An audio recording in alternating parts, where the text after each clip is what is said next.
let's return to This Week in America. Here's your host, Rick Bratton.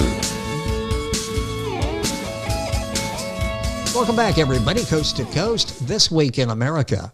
What would you do to rise above unfavorable circumstances?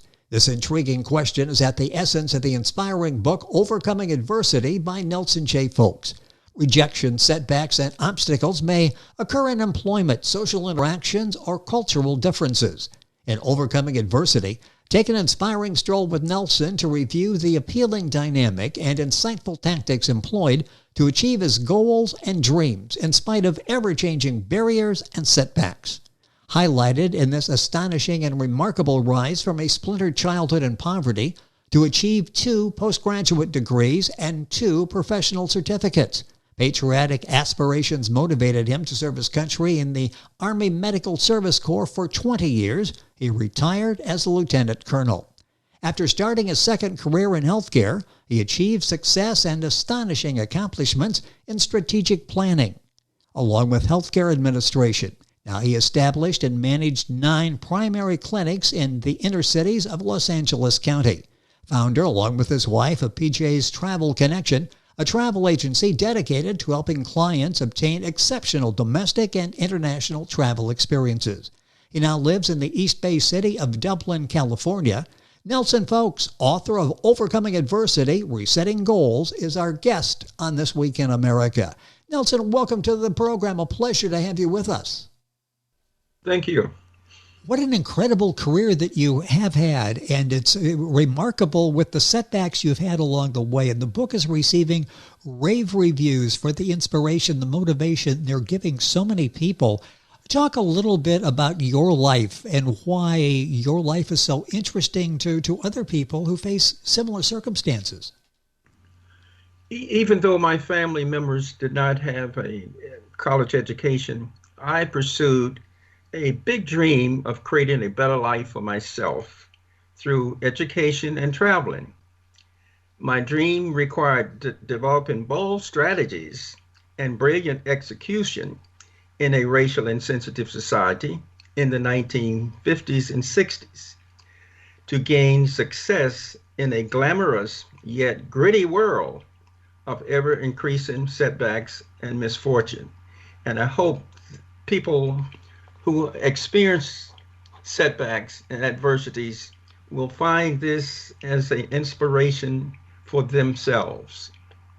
And they have. The reviews have been excellent. Nelson Fowlkes, our guest on the program, that's Fowlkes.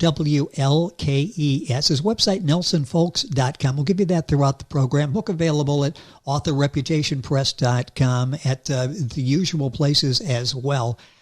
Tell me a little bit about the book. I gave sort of a very brief synopsis in the beginning, what all you've dealt with. The title is Overcoming Adversity, Resetting Goals. 2 concepts, overcoming adversity and resetting goals. Give me a little bit more information on the book, what you went through and how you're helping us get through similar circumstances. Overcoming Adversity is an inspirational, true story of a poverty-stricken young African-American from a dysfunctional family.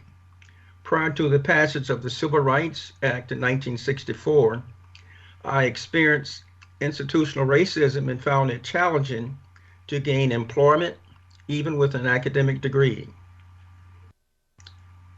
The foundation of my success was built on courage, faith in God, and perseverance. Despite prevalent racism in America, I am proud patriot who served as a U.S. soldier from 1958 to 1975. The book details the astonishing results of engaging dynamic and insightful tactics to achieve goals and dreams in spite of ever-changing barriers and setbacks. So the story was really developed as it started out to be an inspiration for my grandchildren, and working with editors, we expanded it to reach out to others. Well, and that's so important. The book is Overcoming Adversity, Resetting Goals. Nelson Fowlkes, our guest on the program, the author of the book. And when you read, and he's touched on his background and what he's had to overcome to get to the point of the amazing success that he's had throughout his adult life. When you sat down to write the book, talk about the inspiration for getting to that point. You mentioned before this was going to be sort of for family members. Once you decided to broaden that a little bit, what inspired you to write the book? How did you motivate yourself to write this story? Let me go back to one item. The resetting goals portion is being flexible when you experience setbacks to find alternative pathways to reach your goals. And don't give up, but look for other avenues to get to the same destination. What inspired me to write the book is really I wanted to share, since I was in the military, lived mostly a transit life, didn't see family members that frequently. I wanted to share knowledge and wisdom gained from life experiences with my grandchildren and to facilitate a better understanding of the cultural climate in which they may encounter. As we know, history often repeats itself. Nelson Fowlkes, our guest on the program, talking about his book, Overcoming Adversity, Resetting Goals. How long did it take you to write the book, to go back through your life and chronicle what you went through, the highs and the lows? How long did that take you to write? Since I didn't start out to be an author, it took 5 years. My goal was not to write a book, but compile and share interesting life experiences. After I started a manuscript and sent it to a publishing company, the editors looked at it and say, it's rough at this time, but we'd like for you to continue writing and expand the story. So this happened over a period of 5 years before it reached a point where they were willing to accept and publish the story. Writing a book is very hard. Well, it is. And so many people think, boy, I've got a book in me. I'm going to sit down someday and write that. And boy, they're kidding themselves. Talk about overcoming adversity and resetting goals. I'm sure you had to deal with both of those as you were working on this. As you were putting the book together, it's finished now. It's out there. It's receiving excellent reviews. What are your expectations for the book? What do you hope the book accomplishes for the reader?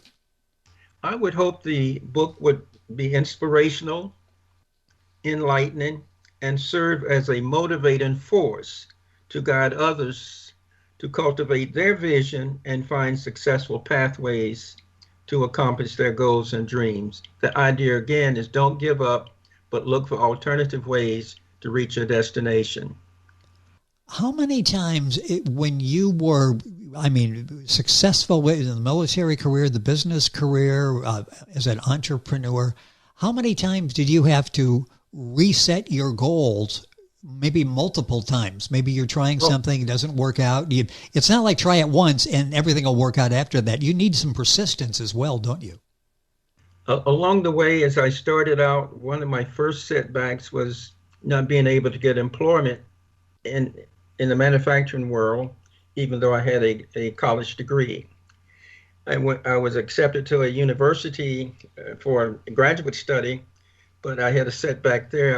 I wasn't accepted into a professional group that was important for graduate students to be members of. And therefore, I didn't stay at the university and join the military. So the military seemed to have been the best spot for me until 1975. In 1975, I was released from the military inappropriately, and I filed a lawsuit. And with other individuals at that time, we won the lawsuit. So by 1980, I was retired. So those were three major setbacks. But one of the things when I started out, I didn't have any money to even go to college, but I had this bold idea that I would go to Cleveland and go to one of the major universities there without any money. And of course that didn't work, but I learned that it takes support, it takes courage, and it takes perseverance to continue moving forward. I love the story with the military and standing up for yourself, and it worked out. And sometimes we all have to do that, don't we? That it's pretty easy if somebody's going to shove us aside. If we're moving at the same time, they can do it rather easily. You have stood up. You have fought for things. You have reset your goals a number of times and have had remarkable success. I want to go back for a minute to publishing the book. You talk about everybody sort of thinks it's easy to write a book. You've proven no, if you do it well, it's not all that easy. Getting it published is something else again. You worked with a publisher to get it to the point where it was ready for the publish. How did you get the book published? How do you go about that? How would you recommend to somebody to deal with a publisher? A lot of the publishers now are self-publishing, so much of the work is done by the author. If you have one of the major publishing name recognition, if you have name recognition or you're high profile, a society person, you probably would go a different route and have someone publish the book for you. And even sometimes other people help you write the book. I had no help in writing the book, and I really didn't know how to write the book, so I had to read manuals on how to use the proper language and terminology and what tense to write in. I didn't want to write in the third tense or the first tense. Yes. So it was a learning curve was quite steep, and the editors helped me get through that learning curve, and each time by looking at the manuscript as doing the revisions and say this needs to be changed. You're not quite there on this item. You need to take another look here. And this took 5 years in order to get all of that done. And even today, it's not the best book I could have written now that I've seen it. Well, that's interesting. And I will ask you in a second about, well, let's talk about that now. Once you started writing, I mean, you've proven to be a really good writer. When did you decide that you wanted to be a writer? And are you thinking about other books? No, I really didn't decide to be a writer, but I was kind of encouraged once I sent a rough draft of the manuscript to the publisher. They liked the concept, they liked the story, the beginning of the story, but they said you really need to develop it, expand it, include more things, more situations, more experiences, more events. And so it ended up being about 12, 13 chapters where I'm talking about different events in my life along the way. Military was a large part, but also traveling, cycling is my passion. That was a major part. Family, activities together, since I was we lived a transient life, it was important to keep the children engaged as we move from place to place. So during those times, we take on a family activity for the benefit of the children. And many times, all we had was each other. We didn't know other people in the locations where we worked. Nelson Fowlkes is our guest on the program. That's Fowlkes. His website is nelsonfowlkes.com. Again, Fowlkes. I'll give you that before we wrap up the program. Book available at authorreputationpress.com. The usual places. Go to our website, thisweekinamerica.us, and get all of that information. When you decided to write the book, talk about the decision where you decided to write. Where did you pick up your story? I picked up the story with my childhood. I was really looking at the different turning points in my life, starting out with the childhood, leaving my hometown after high school and going to Cleveland to live with an uncle and try to pursue an education, enter into a 4-year college, graduate training at a major university in Iowa, choosing a military career, and military promotion board lawsuit.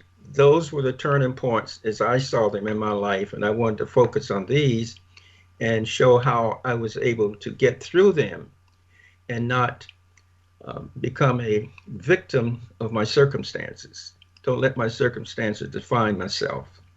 In all of those that ended up very successfully for you, there were obstacles that you had to overcome. Overcoming Adversity, Resetting Goals by Nelson Fowlkes, our guest on the program. We're talking about his book, available at authorreputationpress.com, all of the usual places. In writing the book, what did you learn in writing Overcoming Adversity? I learned that it's very difficult to write a book, even in writing about yourself. I gained greater insight and appreciation for the mentors, the supporters, and the friends along the way who guided and supported me on the journey. It became clear that no man is an island. At some point, we all need help from others. Unfortunately, family members do not spend as much time as having an outside person to review the manuscript. So if I were to write another book, I would make sure that it was reviewed by professionals before it was published. What are some of the influences that sort of shaped you, inspired you along the way? In high school, a English teacher realized I wasn't working up to my capacity, and he paid a visit to my mother to express his support and concern. And that was a key point in my life where I changed and decided I would always do my best going forward. Another supporter when I had the incident with the military, a friend, a doctor, one of our family member physicians, encouraged me, don't take this sitting down, do something. And at that point, I filed a lawsuit and subsequently joined a group that was filing a lawsuit over the same matter. And then we pursued that for 5 years, and we were successful. How difficult was that decision for you to file a lawsuit? I mean, you've got a conflict with basically the U.S. government, and you're taking them on, and you won, as you mentioned. But that can be intimidating to people. It's like, okay, they're going to trample me. I'm way out of my league here. You overcame that and came out successfully. How difficult was that? It was a bold move. As I said, the Yes. physician was the person that started me in that direction. Did not know how it would come out. It was very concerned that you don't do things like that. I had never heard of anyone suing the military for lack of being promoted. But we found another group, several other members who experienced the same thing because something didn't go right on a promotion board. And it took 5 years they go through the court system, and finally they agreed that the promotion board had not followed proper protocol, and therefore we had been injured, and they reinstated all of us at that point. I had already passed my retirement date of 1978, so I was immediately retired. Those who had not passed the retirement date was restored to active duty. What is the reaction of family and friends? You mentioned this sort of started as a legacy, leaving for your grandchildren who you were, what you went through, giving them some motivation as well. What kind of response have you been getting from family and friends? From friends, I've shared the book with them. We've gotten very good response. Friends, comments, surprises, acknowledgement that I had done something that's unique, and they applaud me for doing that. I think if they have younger children in their family, that this would be an inspiration for those people who are now moving forward. The older members of the family accept that this is a major achievement. Yes. As you were going through all the setbacks, primarily at a young age, how important was faith to you in getting you through those circumstances? Not only getting through, but excelling with those circumstances. How important is faith? I'm not sure I had it at that point. I think I gained it after I left high school and went to live in Cleveland, Ohio, and had to start out there trying to work my way forward. And their faith became important. I was always in church. My mother, when I went back to live with my biological family, I would go to Sunday school and church with my mother. I was reared by a minister. My surrogate parents was a minister and a teacher. So that at home life, I'm sure faith was there, and the Christian experience was there. I just wasn't aware of it, but didn't practice it. But when I became 18, I started looking for hope and how I'm gonna get through these difficult situations. One of the things that happened, I had prepaid my tuition to go to a 4-year college, But before I got there, I got caught in a situation where I lost money on a drop scan, a pigeon scan. Oh, yes. And that, fortunately, I didn't lose all my money because I had prepaid my first semester. So that those kind of things can happen. You have to be aware that everybody's not for you. Yes, awareness, such an important topic. And I got a couple minutes left here, but perseverance, that's, as you read, that's sort of a word or a concept that keeps coming out there. I guess that's part of resetting goals is perseverance. If you've got a dream, stay focused on that dream. There will be setbacks along the way. Those who are successful overcome those. How important is perseverance? Perseverance, commitment, or determination, similar terminology. It's important to stay on course, but when you reach a barrier, a setback, you can't cross it. Then you reset. When I was pursuing my master's degree in business administration, I wasn't accepted by the university because I challenged their criteria. So I switched and changed, got a master's in public administration. I switched, and so being flexible to reset goals or to find alternate pathways, I found to be very valuable. There are different ways to get to the end point. Well, the book is so well done, motivating so many people. The title, Overcoming Adversity, Resetting Goals, two very important concepts talked about on the program by our guest, Nelson Fowlkes. That's Fowlkes. His website is nelsonfowlkes.com. The book published, available at authorreputationpress.com. You'll find it at the usual places. Go to our website, thisweekinamerica.us. You can link on directly. Nelson, it's been a pleasure having you on the program to talk about your book, available in all of the different formats out there. So the book is readily available and will be a motivational tool for so many people because you're sharing your story. Thank you for being with us on the program. Thank you for the opportunity to share it with others. It has been our pleasure, and it's Nelson Fowlkes. That's Fowlkes. His website is nelsonfowlkes.com. The book is Overcoming Adversity, Resetting Goals. You'll find it at authorreputationpress.com. And, of course, more information on our website, thisweekinamerica.us. Back on today's program after these messages. This Week in America is online. You can visit our website, thisweekinamerica.us. Scott Pinkerton, associate producer of This Week in America. Jay Anderson, segment producer. Ben Watson, webmaster. Otto Bechet, director of engineering and TV production. This Week in America produced and is a trademark of Blue Funk Broadcasting, LLC. For information on all of our guests and to listen to this week's show, our website again at thisweekinamerica.us. And I'm Sean Bratton, executive producer of This Week in America.